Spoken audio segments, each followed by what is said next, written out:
The Highborne were the upper caste of the ancient Night Elf civilization and were initially comprised of the most exceptional of the Kaldorei. Queen Azshara formally created the caste and made it official, as she was a member of it herself. The lower-born Night Elves came to despise the Highborne, a feeling which was very much mutual, but they continued to revere the Queen, even believing, for a time, that she was completely innocent of the War of the Ancients, and that the demonic invasion was the result of the machinations of the Highborne alone.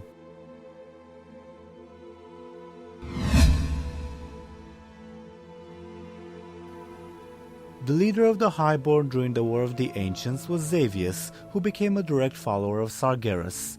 At one point during the war, Xavius failed the Lord of the Burning Legion and was punished, being turned into the first satyr.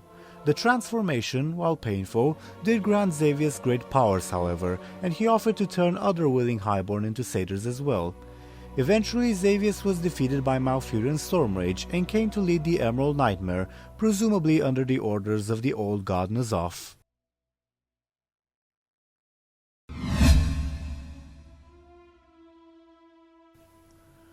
Queen Azshara's most revered arcanists, the Shen'dralar, were charged with the storage and safekeeping of her most precious tomes, and, as a result, took residence within the city of Eldre'Thalas.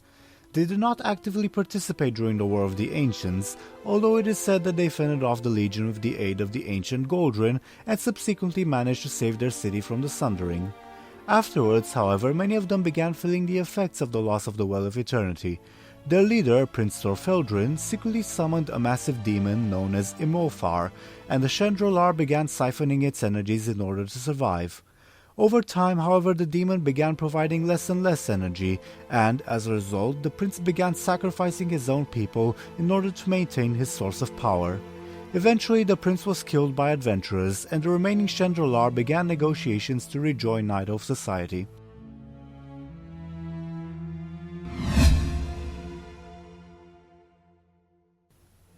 After Medivh's staff Atiyesh was shattered, a highborn sorcerer known as Archmage Tarsus Kir-Moldir came to possess 20 of its pieces.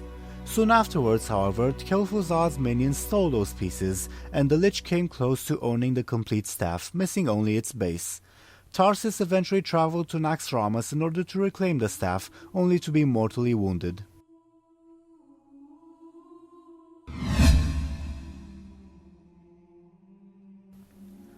The Highborne also had a colony in the northern reaches of the world, in Moonsong Forest in what would become Northrend. Following the Sundering, they too grew desperate for new magic sources. Eventually, they witnessed the neighboring blue dragons turn matter into crystals and absorb magic from it, leading the Highborne to try and contact the dragons. This proved unsuccessful, however, forcing the desperate Night Elves to infiltrate the Nexus itself and steal artifacts from the Dragonflight. The dragons almost immediately turned to attack the Highborne, who desperately prepared a spell in order to protect themselves. The spell backfired, however, killing the Highborne and turning the surrounding area into crystal, which became known as Crystal Song Forest.